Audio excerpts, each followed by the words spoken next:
नमस्कार दोस्तों, जैसा आप सबको ज्ञात है कि पिछले क्लास में हम लोग कूलम्ब्स लॉ पे आधारित न्यूमेरिकल को क्या कर रहे थे तो पढ़ रहे थे और उस दौरान हमने एक क्वेश्चन को किया था।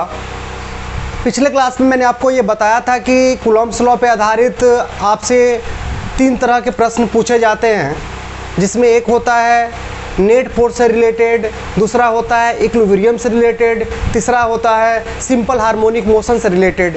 और इसी क्रम में हम लोग जो पहला प्रकार का प्रॉब्लम था नेट फोर्स से संबंधित, उसके क्वेश्चन को हम बना रहे थे, जिसमें एक क्वेश्चन मैंने आप सबों के बीच डील किया था। आज हम उसके अगले क्वेश्चन को डील करेंगे, जो कि मैंने पिछले क्लास में आपको लिखवाया था। मैंने 3 क्वेश्चंस आपको दिए थे A, B, C करके। एक क्वेश्चन मैंने पिछले क्लास में बनाया और B नंबर क्वेश्चन आज आपके बीच में क्या करूँगा, हल करूँगा। ठीक है ना। आइए देखते हैं प्रॉब्लम नंबर B। ठीक है ना। तो क्वेश्चन में क्या कह रहा था दोस्तों, तो क्वेश्चन हमारा ये कह रहा था कि पॉइंट C पे जो चार्ज प्लेस्ड है, जो पॉइंट C पे चार्ज रखे हुए हैं, उस पर आप क्या कीजिए तो नेट फोर्स कैलकुलेट कीजिए, कुल बल कैलकुलेट कीजिए। ठीक है ना। तो पॉइंट C पे चार्ज कौन प्रेजेंट था, तो आप पिछले क्लास की वीडियो को आप देखोगे तो उसमें मैंने क्वेश्चन में बताया है कि ये पॉइंट A मैंने माना था, इस पॉइंट को मैंने, इस कॉर्नर को B माना था, यानी इस कॉर्नर को मैंने A, इसको B, इसको C और इसको D। यानी ये जो चार्ज प्रेजेंट है वो कहाँ पर है, तो पॉइंट C पे प्रेजेंट है और इसी पर हमें क्या करना है तो नेट फोर्स लिखना है। ठीक है ना। नेट फोर्स का मतलब क्या होता है, इस पर लगने वाले सभी बलों का क्या, तो सम यानी एडिशन। तो इस पर लगने वाले सभी बलों को निकालना है। तो इस पर आखिर कौन कौन सा बल लगेगा, इस पर कौन कौन बल लगाएंगे। ठीक है ना। तो इस पर बल लगाने वाला, यहाँ पर एक चार्ज है जो कि इस पर बल लगाएगा, यहाँ पर एक चार्ज है जो बल लगाएगा, यहाँ पर एक चार्ज है जो बल लगाएगा, ये भी सब पे बल लगाएगा। लेकिन हमें पढ़ना क्या है, तो पॉइंट C पे जो चार्ज रखा हुआ है उस पर नेट फोर्स कितना लगेगा। ठीक है ना। तो पॉइंट C पे नेट फोर्स कितना लगेगा, जो चार्ज रखा हुआ उसके ऊपर, उसको हमें कैलकुलेट करना है। तो उसके ऊपर जो फोर्सेस लगेंगे उसे हमें निकालना है और उसका क्या करेंगे, हम सम ले लेंगे, तो क्या होगा, हमारा नेट फोर्स निकल जाएगा। आइए हम इसको आगे बढ़ाते हैं। तो पिछले क्लास में मैंने आपको बताया था कि जिस किसी भी चार्ज पार्टिकल पर नेट फोर्स निकालना होगा, आप उसे क्या करेंगे, तो ओरिजिन पे क्या करेंगे, तो एज्यूम कर लेंगे, ओरिजिन पर क्या करेंगे तो मान लेंगे। ठीक है ना। तो क्या करेंगे, हम इसी को ओरिजिन पे मान लेते हैं। तो मैं इस लाइन को आगे बढ़ाता हूँ, तो ये हो जाएगा आपका एक्स एक्सिस और मैं इसको, इस लाइन को नीचे लेके आता हूँ, तो ये वाई एक्सिस है, तो इसको क्या मान लेता हूँ मैं, इसको हम वाई डैश कह लेता हूँ। ये x हो जाएगा, तो इधर वाला x डैश, नीचे में y डैश मैंने माना ओरिजिन है, तो ऊपर में y हो जाएगा, नीचे में y डैश, इधर x और इधर क्या x डैश। तो इसके ऊपर फोर्स लग रहा है इसके कारण, तो इसके कारण इसके ऊपर जो फोर्स लगा वो किधर लगेगा, तो चूंकि ये भी चार्ज पॉजिटिव है और ये भी चार्ज पॉजिटिव है और पॉजिटिव चार्ज पॉजिटिव को रिपेल करता है और वो रिपेल करेगा तो किधर करेगा, तो मैंने आपको बताया था कि दोनों चार्जेज को जो रेखा जोड़ती है, जिन दोनों चार्जेज को जो लाइन जोड़ती है, उसी लाइन की तरफ क्या होता है, उनके ऊपर फोर्स लगता है। ठीक है। तो रिपल्सन का फोर्स अट्रैक्शन का होता तो क्या होता है, ये अपने तरफ इसको खींचता, लेकिन रिपल्सन तो क्या करेगा, इसको रिपेल करेगा, दूर की तरफ ढकेलेगा, तो इसी लाइन की तरफ, तो यही लाइन है, इसी लाइन की तरफ क्या करेगा, ये फोर्स लगाएगा। और ये मैं फोर्स का नाम क्या मान लेता हूँ, तो ये फोर्स क्या मान लेता हूँ मैं, तो F1। यानी आपको ये जो है इसके ऊपर फोर्स लगा दिया, अब ये भी इसके ऊपर फोर्स लगाएगा, तो किधर लगाएगा, तो इन दोनों को जोड़ने वाला जो रेखा होगा उसी रेखा के ओर लगाएगा। इसको जोड़िए, तो ये रेखा इनको जोड़ रही है और इसी की तरफ फोर्स लगाएगा, मतलब ये क्या करेगा, आपको इधर की तरफ उसको क्या करेगा, तो आपको रिपेल करेगा। ठीक है दोस्तों। और ये फोर्स का नाम मैं क्या मान लेता हूँ, तो F2 मान लेता हूँ। कोई दिक्कत, तो जो भी दिक्कत हो प्लीज़ हमें आप बताओगे, जब तक नहीं बताओगे तब तक आपका दिक्कत दूर नहीं होगा। ठीक है ना। तो ये F1 फोर्स लगाया और ये क्या करेगा, तो F2 फोर्स लगाएगा। ठीक है ना। क्या इस पर फोर्स लगाने वाले चार्ज और भी हैं, एक और चार्ज यहाँ पर जो इसके ऊपर फोर्स लगाएगा, तो ये इसको क्या करेगा, तो आपको फिर से ये रिपेल करेगा, क्योंकि दोनों पॉजिटिव नेचर का है। और मैं इस फोर्स का नाम क्या रख लेता हूँ, तो F3। यानी इसके ऊपर 3 फोर्सेस लग रहे हैं, F1, F2 और F3। हमें करना क्या है, क्वेश्चन कह रहा है कि इस पर नेट फोर्स निकालिए, और नेट फोर्स निकालने के लिए हम किसका इस्तेमाल करेंगे, तो प्रिंसिपल ऑफ सुपरपोजिशन का। आपको मैंने पिछले क्लास में बता रखा है कि जब कभी भी किसी चार्ज पार्टिकल पर नेट फोर्स निकालना होता है उसके लिए हम लोग क्या करते हैं, प्रिंसिपल ऑफ सुपरपोजिशन का इस्तेमाल करते हैं। और ये प्रिंसिपल ऑफ सुपरपोजिशन क्या कहता है, कहता है कि किसी चार्ज पार्टिकल पर लगने वाला नेट फोर्स होता है, किसी चार्ज पार्टिकल पर जो लगने वाला नेट फोर्स होता है, वह नेट फोर्स उस पर लगने वाले सभी फोर्सेस का क्या होता है, तो वेक्टर सम होता है। तो आइए हम प्रिंसिपल ऑफ सुपरपोजिशन को लगाते हैं। तो मैं अब क्या लिखूंगा यहां पर, तो भाई प्रिंसिपल ऑफ सुपरपोजिशन, यानी प्रिंसिपल ऑफ सुपरपोजिशन से क्या मैं लिख पाऊंगा यहां पर कि जो एफ नेट होगा, जो नेट फोर्स होगा, वह सम तो होगा सभी फोर्सेस का, लेकिन कैसा सम होगा, तो वेक्टर सम होगा, क्योंकि फोर्स एक वेक्टर क्वांटिटी होता है। ओके, ये मैं तीनों को जोड़ दूंगा तो क्या होगा, मेरा नेट फोर्स निकल जाएगा। मैं इसको क्या करता हूँ, इक्वेशन ए लेट कर लेता हूँ, इसको मान लेता हूँ। अब हमें करना क्या होगा, F1 को निकालना होगा, F2 को निकालना होगा, F3 को निकालना होगा, और लास्ट में क्या करना होगा, इसको F1, F2 और F3 को इस इक्वेशन ए में हम रख देंगे, तो क्या होगा, हमारा आंसर क्या हो जाएगा, फाइंड आउट हो जाएगा। ठीक है जनता, तो आइए सबसे पहले हम F1 को निकालते, फिर F2 को, फिर F3 को।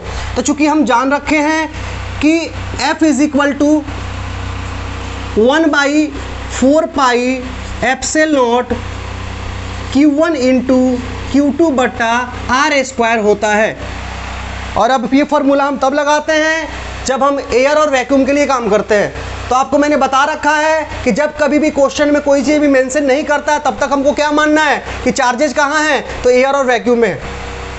ठीक है ना, जब क्वेश्चन में बता रखेगा कि मीडियम क्या है तो उस समय हम क्या करेंगे, तो उसको अलग तरीका से पढ़ लेंगे। जब तक एयर और वैक्यूम है, ठीक है ना, तब तक क्या करेंगे, हम फॉर्मूला यही इस्तेमाल करेंगे। ठीक है दोस्तों,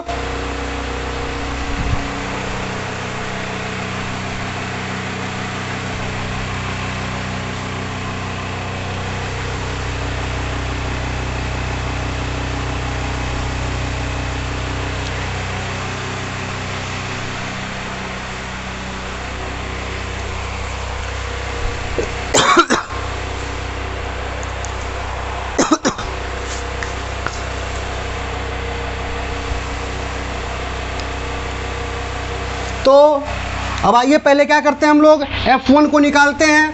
ठीक है ना, तो इसलिए हम क्या लिखेंगे, F1 is equal to, F1 को पहले हम लिख लेते हैं। और F1 फोर्स किसके बीच लग रहा है, तो ये F1 फोर्स इस चार्ज पार्टिकल और उस चार्ज पार्टिकल के बीच लग रहा है। ठीक है ना, तो दोनों पे चार्ज की वैल्यू कितनी है, तो 1 माइक्रोकूलम, यानी दोनों पे चार्ज की वैल्यू क्या है, समान है।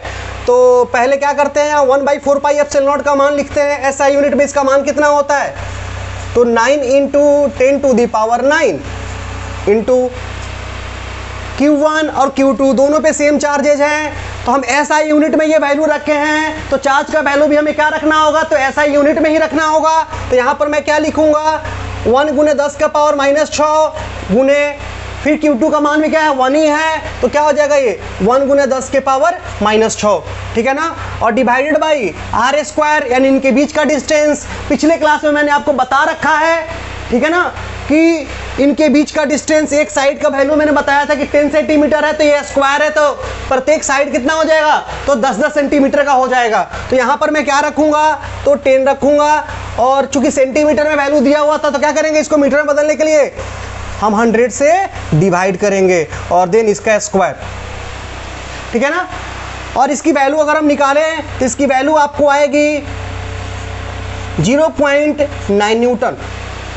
अब ये कहिएगा कि आपको सर ये कैसे पता है, तो पिछले क्लास को आप डाटा को देखिएगा, तो पिछले क्लास का डाटा जो F2 हम निकाले थे यही डाटा था, सेम डाटा था।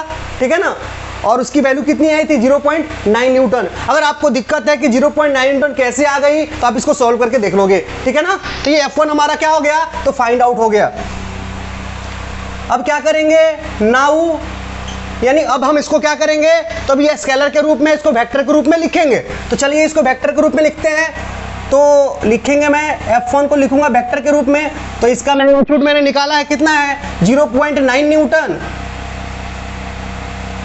और चूंकि इसका डायरेक्शन हमें F1 का मालूम है कि ये नेगेटिव y की तरफ है, तो नेगेटिव y की तरफ हो, चाहे x की तरफ हो, चाहे नेगेटिव x की तरफ हो, या पॉजिटिव y की तरफ हो, या z की तरफ हो, या नेगेटिव z की तरफ हो, इसके लिए हमें डायरेक्टली मालूम है कि अगर उस तरफ कोई वेक्टर होता है तो उसके डायरेक्शन के लिए हम किसका इस्तेमाल करेंगे।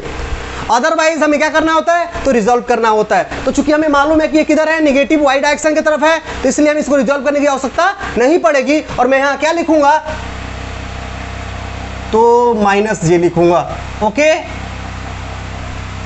तो मेरा F1 क्या हो गया, फाइंड आउट हो गया। हमें अब किसको निकालना है, तो F2 को निकालना है। आइए F2 को निकालते हैं, ठीक है ना।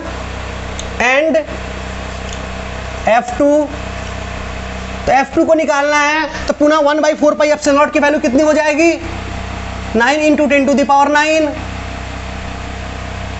ठीक है दोस्तों। अब आइए F2 इनके और इनके बीच है, तो एक पर 1 माइक्रोकूलम, दूसरे पर 2 माइक्रोकूलम, तो क्या लिखेंगे, 1 × 10⁻⁻6 × 2 × 10⁻⁻6। ठीक है दोस्तों, डिवाइडेड बाई बीच का डिस्टेंस का स्क्वायर। तो इनके बीच का डिस्टेंस कितना होगा, चूंकि ये स्क्वायर है तो ये क्या हो जाएगा, स्क्वायर का डायगोनल हो जाएगा, यानी उसका विकर्ण हो जाएगा। ठीक है ना। और वर्ग का जो विकर्ण होता है, स्क्वायर का जो डायगोनल होता है वो कितना होता है, तो साइड √2 यानी भुजा √2। ठीक है ना। तो एक भुजा 10 सेंटीमीटर, तो ये क्या हो जाएगा, भुजा √2 यानी 10√2।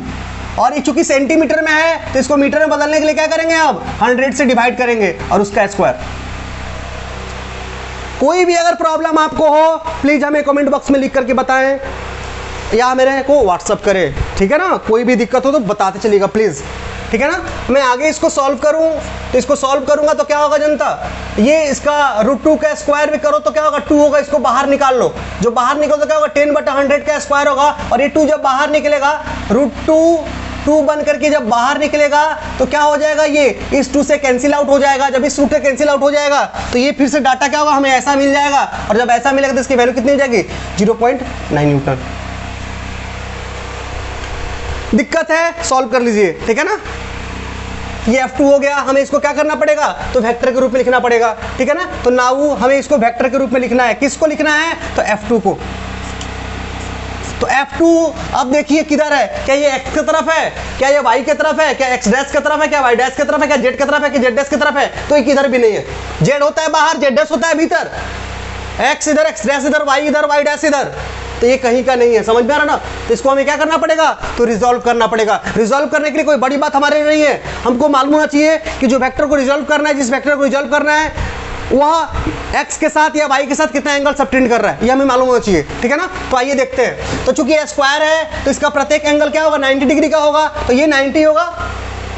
ठीक है ना। तो 90 होगा तो क्या होगा, ये डायगोनल जो है स्क्वायर का क्या करता है, जो एंगल बनता है उसको क्या करता है, बराबर भागों में बांटता है। तो ये भी 45, ये भी 45, तो जब ये 45 तो ये भी क्या होगा, 45 होगा। मालूम चल गया। तो जब ये या तो ये 45 लिखेंगे या तो ये 45 लिखेंगे। जब ये 45 लिखेंगे तो ये जो है ना, आपको जिसके साथ मिल करके एंगल बनाएगा वो क्या हो जाएगा, बेस हो जाएगा, और बचा हुआ क्या हो जाएगा, तो परपेंडिकुलर हो जाएगा। पिछले क्लास के वीडियो को आप देखिए, मैंने आपको बता रखा है, कंफ्यूजन नहीं होना चाहिए बार बार, मैं बार बार नहीं बताऊंगा। ठीक है ना। तो आप इसको देखोगे जाकर के, तो मैं बताया था कि ये जो आपको वेक्टर है जिसके साथ मिल करके बनाएगा एंगल वो बेस हो जाएगा। तो ये बेस होगा, और जो बेस होगा उसके साथ cos थीटा आएगा, और जो परपेंडिकुलर होगा उसके साथ sin थीटा आएगा। तो मैं इसको जब ब्रेक करूंगा तो ब्रेक करना कोई मेरे लिए बड़ी बात नहीं होगी। मैं क्या लिखूंगा, F2 cos 45 डिग्री। और जब मैं इसको इधर ब्रेक करूंगा तो ये क्या हो जाएगा, F2 sin 45 डिग्री। कहिएगा कैसे कर दिए सर आप, तो पिछले क्लास के वीडियो को आप देखिए, मैंने इसको बता रखा है आपको। ठीक है ना। अगर मैं इसको 45 रखता ना तो मैं इसको लिखता क्या, F2 cos 45 डिग्री, इसको क्या लिखता है, F2 sin 45 डिग्री। तो मैं sin 45 लिखूं या cos 45 लिखूं, उसका मान क्या होगा, 1/√2, इसका भी 1/√2। तो ऐसा नहीं है कि यहाँ पर सेम हो जा रहा है दो डाटा, या तो इसका एंगल लीजिए तो उससे ले लीजिए, अब ये दूसरा लेने से क्या होगा, सेम चीज होगा। ठीक है ना जनता, मैं बता रहा हूँ ना क्या बोल रहा हूँ आपको। कहने का मतलब है कि जिसके साथ ये एंगल बनाएगा ना वो बेस होगा, उसके साथ cos थीटा, बाकी के साथ क्या रखेंगे हम, sin थीटा रखेंगे। ठीक है ना। अब इसको आइए इसको रिजॉल्व कर लेते हैं। तो क्या हो गया, इसको क्या लिखूंगा मैं, आइए अब इसको क्या करते हैं हम लोग, लिख लेते हैं। अब इसको क्या लिखेंगे जी, एक इसका हिस्सा है इधर की तरफ आया, F2 cos 45 डिग्री, चूंकि ये पॉजिटिव एक्स की तरफ है तो मैं क्या रखूंगा, तो आई लगा दूंगा, प्लस एक हिस्सा इसके किधर गया, इधर की तरफ गया, F2 साइन 45 डिग्री, और चूंकि ये नीचे की तरफ है तो मैं क्या रखूंगा, माइनस जे लगा दूंगा। दोस्तों कोई दिक्कत नहीं होनी चाहिए आपको, ठीक है ना। F2 की वैल्यू कितनी है, तो 0.9 न्यूटन, और आपको cos 45 का वैल्यू 1/√2, ओके, यहाँ आई हो जाएगा, प्लस 0.9 न्यूटन, और साइन 45 का वैल्यू 1/√2, और ये क्या हो जाएगा यहाँ पर आपका माइनस जे। अब इसको क्या लिखोगे, इसको चाहो तो लिख सकते हो, क्या लिख सकते हो, 0.45 इंटू √2 और प्लस 0.45 √2 जे माइनस जे होगा, ठीक है ना। मैंने कुछ नहीं किया यार, यहाँ देख लो आप, 0.9 1/√2 था ना, मैंने क्या किया, ऊपर नीचे √2 से क्या किया, मल्टीप्लाई और डिवाइड कर दिया, तो ये √2 यहाँ मल्टीप्लाई हो जाएगा, ये √2 क्या होगा, 2 हो जाएगा, इसमें 2 से डिवाइड करके क्या हो जाएगा 0.45, और ये √2। समझ में आया यार, दिक्कत नहीं होनी चाहिए यार, बहुत आसान चीज़ है, समझ में आ रहा ना। चलिए जी, तो मैंने F2 को भी निकाल लिया वेक्टर के रूप में। अब क्या करना है, हमें F3 को निकालना है, तो मैं लिखता हूँ अगेन F3। तो पहले F3 को निकाल लिया जाए, और F3 किसके बीच लग रहा है दोस्तों, तो इनके और इनके बीच। क्या करना है, एक एक करके सबको निकाल लेना है यार, कोई दूसरा बात नहीं बोल रहे हैं, समझ में आ रहा ना। आइए F3 को निकालते हैं, और क्या हो जाएगा, 9 इंटू 10⁹ 1/4πε0 का मान, इंटू इनके बीच लग रहा है F3, तो एक है 1 एक है 2, तो क्या होगा 1 into 10⁻⁻6 into 2 into 10⁻⁻6 divided by बीच का डिस्टेंस कितना होगा, तो साइड है, तो साइड का वैल्यू 10 सेंटीमीटर, इसको मीटर में कन्वर्ट करेंगे, 10/100 का क्या हो जाएगा, तो होल स्क्वायर। ठीक है दोस्तों, आगे बढ़ता हूँ, इसकी वैल्यू कितनी होगी, तो कहिएगा कितनी होगी, तो मेरे को मालूम है भाई कितनी होगी, 1.8 न्यूटन। याद कीजिए ना पिछले क्लास को, F1 फोर्स जब निकाले थे तो यही डाटा था, समझ में आ रहा ना। यहाँ से क्या होगा 1.8 न्यूटन। नाउ इसको क्या करना है, हमें वेक्टर के रूप में लिखना है, तो F3 जो होगा वेक्टर के रूप में क्या होगा जी, तो 1.8 न्यूटन, और इसका डायरेक्शन हमें डायरेक्टली मालूम है, किधर होगा, तो पॉजिटिव एक्स की तरफ। इसको रिजल्व करने की आवश्यकता हमें नहीं पड़ेगी, और यहाँ मैं क्या लगा दूंगा, तो आई लगा दूंगा, कोई दिक्कत तो नहीं होनी चाहिए, समझ में आई, ठीक है ना। अब क्या करें, F1 F2 F3 जब निकाल लिए, F1 भी निकाल लिया, F2 भी F3, तो क्या करते हैं, लाके इक्वेशन ए में रख लेते हैं, हमारा F नेट क्या होगा, तो फाइंड आउट हो जाएगा। तो मैं लिखूंगा फ्रॉम इक्वेशन ए, इक्वेशन ए से जो हमारा F नेट होगा,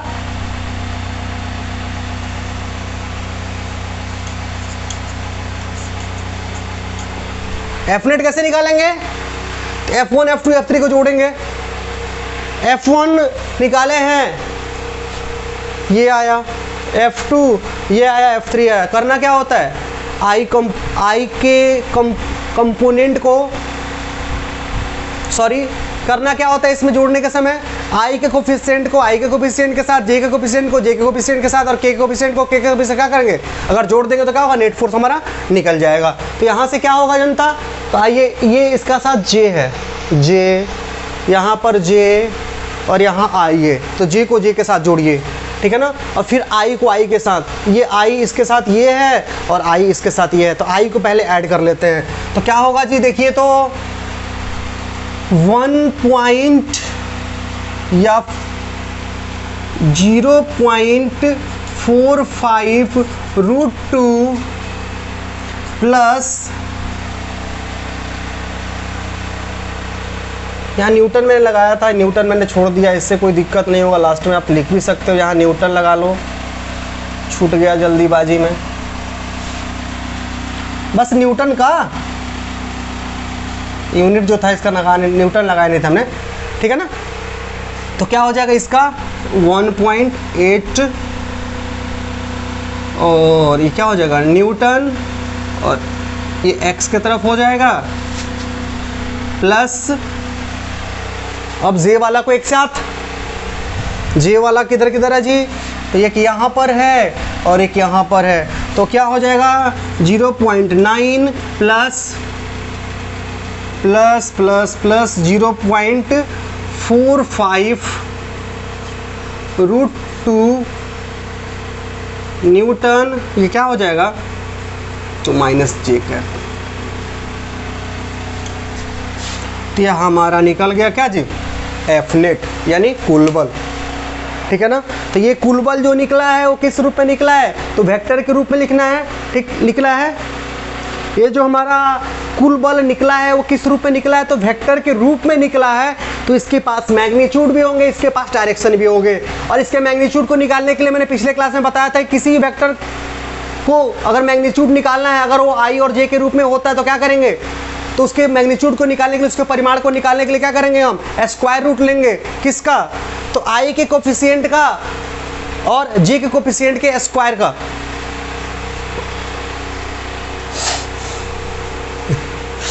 मैंने पिछले क्लास में आपको बता रखा है कि जब इस एफ नेट का यानी किसी वेक्टर का जो आई और जे के रूप में रहता है उसका मैग्नीट्यूड निकालना है, उसका डायरेक्शन निकालना है, तो उसके लिए क्या करेंगे, तो बताया था हमने कि अगर किसी वेक्टर का मैग्नीट्यूड निकालना है तो क्या करोगे, मैग्नीट्यूड के लिए फॉर्मूला हो जाएगा कोफिशिएंट ऑफ आई का स्क्वायर और इसी के साथ प्लस कोफिशिएंट ऑफ जे का स्क्वायर। मैंने बताया था क्या करना है, यहाँ पे इसके वैल्यू को सॉल्व करना है, √2 का मान रख लेना, यहाँ भी √2 का मान रख लेना, जोड़ लेना इसको, आई के कोफिशिएंट को यहाँ रख के स्क्वायर कर लेना, फिर जे के कोफिशिएंट का माइनस जे है तो माइनस बाहर निकाल देना, फिर यहाँ पे रख लेना, उसका स्क्वायर कर लेना। इसको आप सॉल्व कर लोगे तो क्या होगा, आपका इसका मैग्नीट्यूड निकल जाएगा। डायरेक्शन के लिए करना क्या है, तो बताया था मैंने कि tan theta is equal to coefficient of J upon coefficient of I, तो जे के कोफिशिएंट को आई कोफिशिएंट का क्या करेंगे, डिवाइड कर लेंगे। तो मान लीजिए कि tan थीटा का मान आ गया कितना, जब इसको डिवाइड रख के डिवाइड कर लिए अगर 1 आ गया तो थीटा इक्वल कितना हो जाएगा 45 डिग्री। कोई दिक्कत, ये थीटा क्या बताएगा वहाँ पर, तो फोर्स के डायरेक्शन को बताएगा। ठीक है ना, अगर मान लीजिए tan थीटा इक्वल आ गया √3 तो क्या हो जाएगा थीटा इज इक्वल टू तो 60 डिग्री। अगर tan थीटा इक्वल टू कितना आ गया 4/6 नहीं 4/7, तो इसके वैल्यू को आप थीटा के वैल्यू को यहाँ डायरेक्टली नहीं बता सकते, तो क्या लिखोगे direct theta is equal to tan inverse, ये 4 क्या हो जाएगा 7 हो जाएगा। समझ में आ रहा ना, तो इसमें कोई बड़ी बात नहीं है आपको। ठीक है दोस्तों, वहाँ से थीटा आपका निकल जाएगा। यानी मैग्नीट्यूड निकालना होगा तो इसका इस्तेमाल कर लेंगे, डायरेक्शन निकालना होगा तो हम क्या करेंगे, इसका इस्तेमाल कर लेंगे, tan theta equal to coefficient of J upon coefficient of I. कोई दिक्कत, तो ये आपका क्या हो जाएगा, तो एफ नेट निकल जाएगा। याद कीजिए पिछले क्लास में मेरे को एक क्वेश्चन बनाना था, उस क्वेश्चन को बनाने में कम से कम मेरे को 1 घंटे का वक्त लगा, आपको समझाने में कम से कम 1 घंटे का वक्त लगा। मेरे को बनाने में नहीं बल्कि आपको समझाने में 1 घंटे का वक्त लगा। लेकिन आज का क्वेश्चन कितना देर में बन गया, तो उससे कई कम समय में, और मैं इसको समझा के आपको बता रहा हूं। तो अगर पिछले क्लास का आपको क्लासेस समझ में आ गया था तो ये क्लास आपके लिए तो कुछ है ही नहीं। तो मैंने बताया था दोस्तों ना कि पेशेंस रखिए, आपको न्यूमेरिकल अच्छा से समझ में आएगा। इस वीडियो में हो सकता है आपको कठिनाई हुई हो, लेकिन आज का क्लास का वीडियो आप देखोगे तो लगेगा क्या कुछ नहीं है यार, समझ में आ रहा ना। तो ऐसे ही होता है यार, जब बार बार हम अभ्यास करेंगे ना तो कोई भी चीज़ क्या हो जाएगा, आसान हो जाएगा। इस क्वेश्चन में अगर कोई आपको प्रॉब्लम हुई होगी तो आप हमें बताना। मेरे को नहीं लगता है कि आपको कोई प्रॉब्लम हुई होगी, अगर लगी हुई भी हो तो आप हमको क्या करें, कमेंट बॉक्स में लिख के बताएं। ठीक है दोस्तों, तो इस नेट फोर्स से रिलेटेड क्वेश्चन में मैंने 3 क्वेश्चन लिखवाया था, 2 क्वेश्चन आपके सामने सॉल्व हो गया पिछले क्लास में, एक और आज एक और बचता है। आइए इसको पहले क्या करते हैं, हम लोग सॉल्व कर लेते हैं। ठीक है दोस्तों, तो क्वेश्चन नंबर सी को हम लोग देखते हैं। ठीक है, क्वेश्चन नंबर सी में क्या है, तो एक रेगुलर हेक्सागोन दिया हुआ था और हमसे पूछा था कि सेंटर सी पे, इसी को मैंने सी पॉइंट रखा था सेंटर को, ठीक है ना, कि सेंटर सी पे जो चार्ज रखे हुए हैं उस पर नेट फोर्स क्या कीजिए, आप कैलकुलेट कीजिए। तो सबसे पहले मैं आपको बता देना चाहता हूं कि रेगुलर हेक्सागोन का प्रॉपर्टी क्या होता है। रेगुलर हेक्सागोन का प्रॉपर्टी ये होता है कि इसकी सारी साइड्स इक्वल होती हैं, और साथ ही साथ इसके वर्टेक्स पे जो भी एंगल बनता है सबका सब क्या होता है, इक्वल होता है। और साथ ही साथ इन वर्टिसेस की दूरी जो होती है, डिस्टेंस जो होती है, इसके सेंटर से क्या होती है, इक्वल होती है। यानी आपको रेगुलर हेक्सागोन में जो डिस्टेंस होता है उसके वर्टिक्स और सेंटर के बीच का, हर एक वर्टिक्स और हर सेंटर के बीच का डिस्टेंस क्या होता है, तो हमेशा इक्वल होता है, ठीक है ना। तो यहाँ पर इनके बीच डिस्टेंस की बात करें, इसके बीच करें, इसके बीच करें, इसके बीच करें, इसके बीच करें, सब डिस्टेंस क्या होंगे, आपस में इक्वल होंगे। तो आइए सबसे पहले इसके ऊपर नेट फोर्स लिखा जाए। तो नेट फोर्स लिखने से पहले क्या करना पड़ेगा हमें, इसमें जो भी फोर्स, नेट फोर्स लिखने से पहले हमें क्या करना पड़ेगा, जो भी फोर्स इस पे लग रहा है इसको क्या करना पड़ेगा, दिखाना पड़ेगा। तो आइए दिखाते हैं। ये प्लस इसको इस पर क्या करेगा, तो इनको जोड़ने वाला लाइन ये है, ठीक है ना।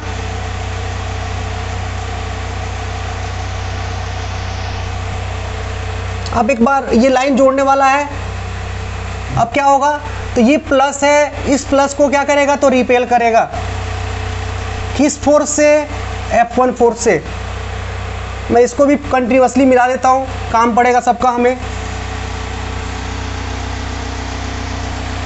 ये जो चार्ज है सेंटर पे है, इसका डिस्टेंस हर एक वर्टेक्स से क्या होगा, तो इक्वल होगा, ठीक है ना। तो ये इसको क्या करेगा, प्लस है तो ये प्लस को रिपेल करेगा, जो लाइन जोड़ता है उसी लाइन की ओर। और ये माइनस है, क्या करेगा, इसको अपनी तरफ अट्रैक्ट करेगा, तो जो लाइन जोड़ता है उसी की ओर, यानी F2, ठीक है ना। और ये प्लस है तो क्या करेगा, ये रिपेल करेगा F3। ये प्लस है तो क्या करेगा, रिपेल करेगा ऊपर की ओर F4। ये माइनस है तो क्या करेगा, इसको अट्रैक्ट करेगा, नाम रख लेते हैं क्या, F5। ये प्लस है तो क्या करेगा, इसको रिपेल करेगा, नाम क्या रख लेते हैं, F6। यानी 6 फोर्सेस इस पर लगेंगे। तो इस पर हमें क्या करना है, अब नेट फोर्स लिखना है, यही करना है ना हमें। आइए देखते हैं। तो क्या लिखेंगे नेट फोर्स के लिए, बाई प्रिंसिपल ऑफ सुपरपोजिशन, यानी प्रिंसिपल ऑफ सुपरपोजिशन से। आइए देखते हैं। तो नेट फोर्स क्या होगा, तो जो F नेट होगा वो F1 plus F2 plus F3 plus F4 plus F5 plus X6 के बराबर होगा, ठीक है ना। इसको क्या करते हैं हम, इक्वेशन ए लेट कर ले रहे हैं, मान ले रहे हैं। तो चूंकि हम जानते हैं कि F is equal to 1/4 pi epsilon naught Q1 into Q2 बट्टा R स्क्वायर,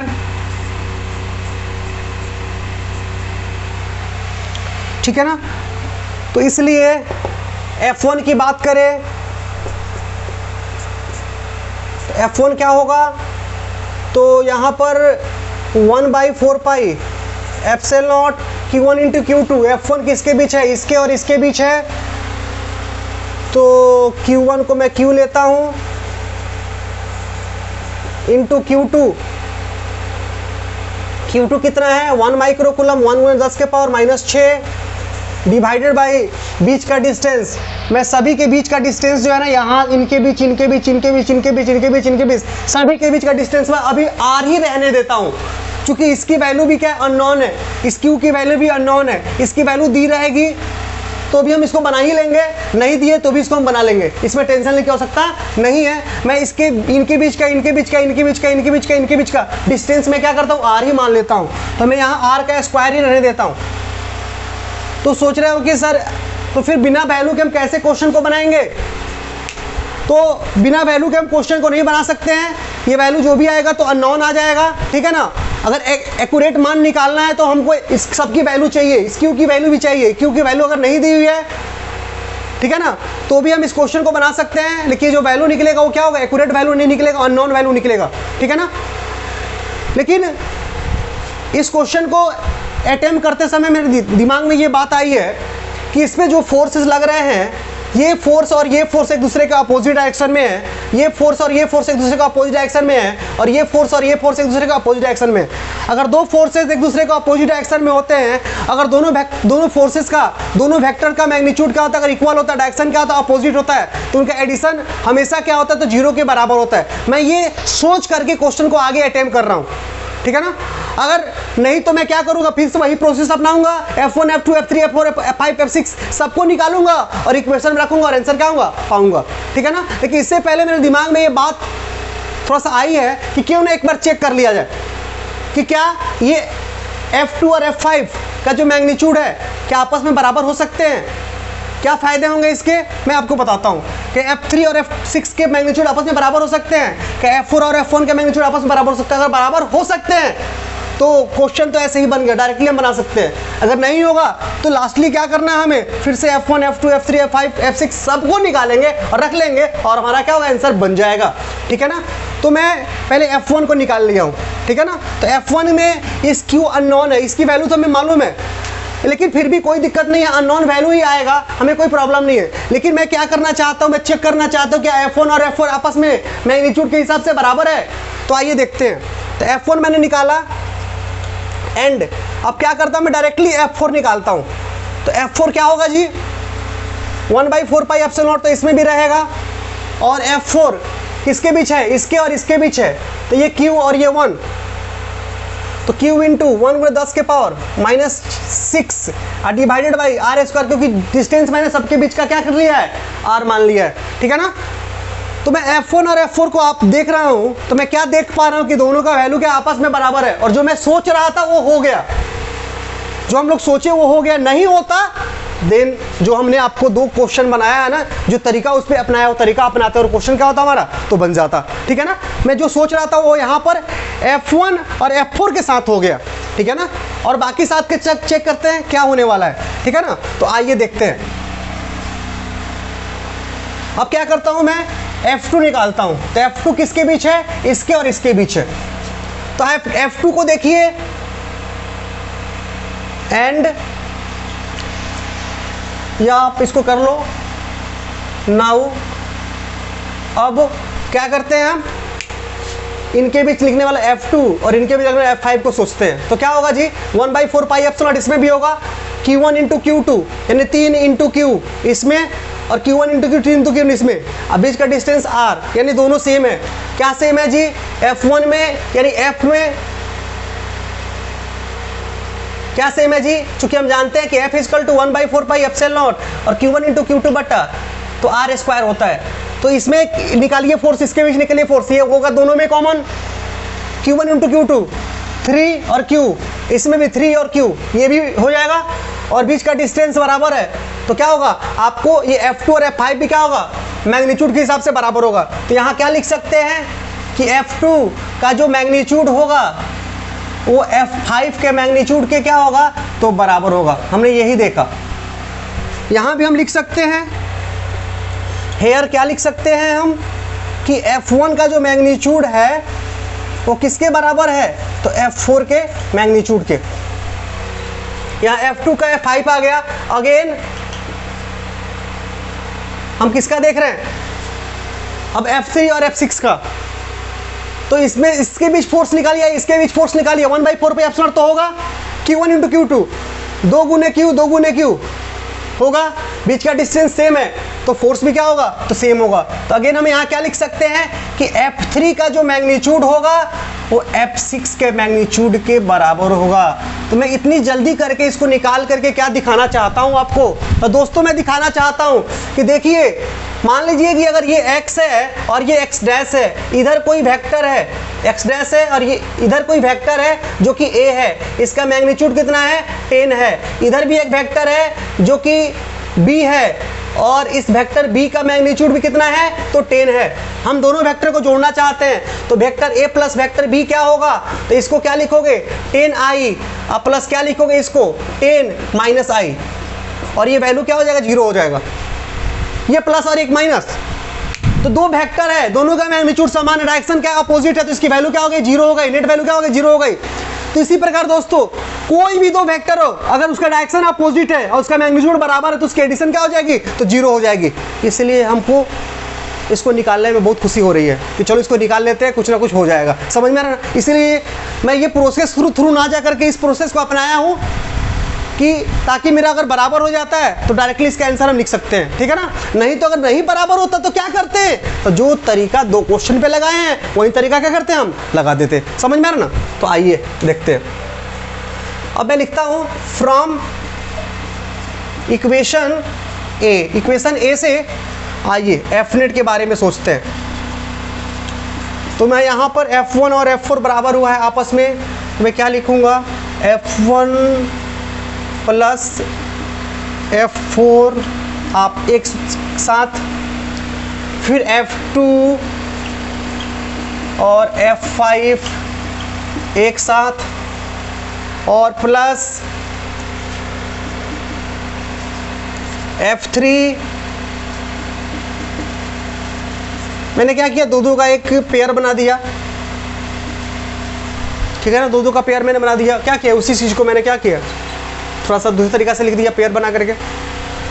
F1 और F4 का मैग्नीट्यूड बराबर, डायरेक्शन अपोजिट है, इसका एडिशन क्या हो जाएगा, जीरो। F2 और F5 का मैग्नीट्यूड बराबर, डायरेक्शन क्या है, F2 और F5 डायरेक्शन अपोजिट है, तो इसका भी क्या हो जाएगा, एडिशन जीरो। F3 और F6 का मैग्नीट्यूड बराबर, डायरेक्शन क्या अपोजिट, तो इसका भी एडिशन क्या हो जाएगा, जीरो। समझ में आ रहा है। और इस तरह से ये जो हो जाएगा जीरो, यानी एफ नेट जो होगा पॉइंट सी पे जो चार्ज रखा हुआ है उस पर क्या होगा, जीरो होगा। और मैं आपको बता देता हूं कि किसी भी पार्टिकल पर, किसी भी पॉइंट पर, किसी भी ऑब्जेक्ट पर लगने वाला नेट फोर्स अगर जीरो हो जाता है तो कहा जाता है कि पार्टिकल जो है ना, वो जो बॉडी जो है ना, वो क्या है, इक्विलिब्रियम में है। यहां नेट फोर्स आ गया जीरो, तो हमको नेट फोर्स निकालना था यार, नेट फोर्स हमने निकाल दिया, क्या आ गया, जीरो आ गया। और जीरो अगर कहीं भी नेट फोर्स आता है किसी भी पार्टिकल के ऊपर, किसी भी बॉडी के ऊपर, किसी भी ऑब्जेक्ट के ऊपर, तो कहते हैं कि वो पार्टिकल क्या है, तो इक्विलिब्रियम में। यानी कोई भी पार्टिकल, कोई भी बॉडी, कोई भी ऑब्जेक्ट इक्विलिब्रियम में कहा जाता है अगर लगने वाला नेट फोर्स क्या होता है, उस पर जीरो होता है। तो क्वेश्चन हमसे अगर ऐसा भी पूछता कि डिसाइड, क्या ये चार्ज जो है पॉइंट सी पर रखा गया है, क्या ये इक्विलिब्रियम में है, तो हम क्या करते, तो सबसे पहले इस पर नेट फोर्स निकालते। अगर नेट फोर्स निकालते इस पर, अगर ये जीरो के बराबर हो जाता तो कहते कि इक्विलिब्रियम में है, अगर नहीं आता तो क्या कहते, इक्विलिब्रियम में नहीं है। और अगला क्लास भी क्या है, आपका इक्विलिब्रियम पे आधारित है। अगला क्लास किस पे आधारित है, तो इक्विलिब्रियम पे आधारित है, ठीक है ना। तो आपको इक्विलिब्रियम का रिलेटेड क्वेश्चन आपको अगले क्लास में लेकर के आएंगे आपके बीच में, और उसको भी हम लोग देखेंगे कि उसको कैसे सॉल्व किया जाएगा। और ये जो क्वेश्चन है आपने देखा, मैंने ये तरीका इसलिए अपनाया कि मैं अगर डायरेक्टली देखना चाहता था क्या इसका मैग्नीट्यूड इसके बराबर, इसका मैग्नीट्यूड इसके मैग्नीट्यूड इसके बराबर हो जाता है, तो इसका डायरेक्टली हम आंसर क्या लिख सकते हैं, तो जीरो लिख सकते हैं। समझ में आ रहा ना। अगर नहीं आता तो पुराना मेथड जो था, हमने एक एक प्रोसेस को अपना कर किया है, वही करते, और ये क्या होता है, क्वेश्चन सॉल्व हो जाता है। ठीक है दोस्तों, ऐसा ही क्वेश्चन आपको एक एनसीईआरटी में दिया हुआ है, क्वेश्चन नंबर 6 या 7, ठीक है ना। एनसीईआरटी का पहला चैप्टर आप खोलिएगा, आप उसमें जो क्वेश्चन नंबर आप देखिएगा 6 या 7 आपका क्वेश्चन है, जो इसमें हमने रेगुलर हेक्सागोन लिया है, उसने क्या किया है, एक स्क्वायर लिया है। और उसमें एनसीईआरटी में जो क्वेश्चन है कुछ ऐसा है, प्लस प्लस माइनस माइनस, इस पे स्मॉल क्यू, यानी दोनों पे चार्ज सेम है, इस पर कैपिटल क्यू मैं ले लेता हूँ, उसका वैल्यू दिया हुआ क्वेश्चन में, चार्ज क्या है, सेम है, नेचर दोनों का निगेटिव, ये दोनों का पॉजिटिव, इस पे एक बोल रहा है सेंटर पे, बताइए नेट फोर्स कितना होगा। तो फिर से ये क्या करेगा, अट्रैक्ट करेगा, ये अट्रैक्ट करेगा, ये रिपेल करेगा, ये रिपेल करेगा, इसकी वैल्यू निकालोगे तो इसके बराबर आ जाएगी, इसकी वैल्यू इसके बराबर हो जाएगी, जब निकालोगे तो क्या होगा, नेट फोर्स से क्या हो जाएगी, यहाँ पर भी जीरो हो जाएगी। ये एनसीईआरटी का क्वेश्चन नंबर आपको 6 या 7 में एक्यूरेट हमको याद नहीं है, ठीक है, आप इसको देख लोगे, समझ में आ रहा ना। और आप एनसीईआरटी का बुक्स बनाना शुरू कर दीजिए, क्वेश्चन नंबर 1 से लेकर के क्वेश्चन नंबर आप 6 तक लेकर लगाइए, आपको हर एक क्वेश्चन क्या होगा, आपसे बन जाएगा। समझ में आ रहा ना। अगर कोई एनसीईआरटी क्वेश्चन बनाने में अगर आपको कोई दिक्कत हो रही है तो प्लीज आप हमें क्या करें, तो कमेंट बॉक्स में बताएं, या हमें उस क्वेश्चन को व्हाट्सअप करें, मैं आपका उसका सोल्यूशन क्या होगा आपको बता दूंगा। समझ में आ रहा दोस्तों। तो आज के लिए इतना ही।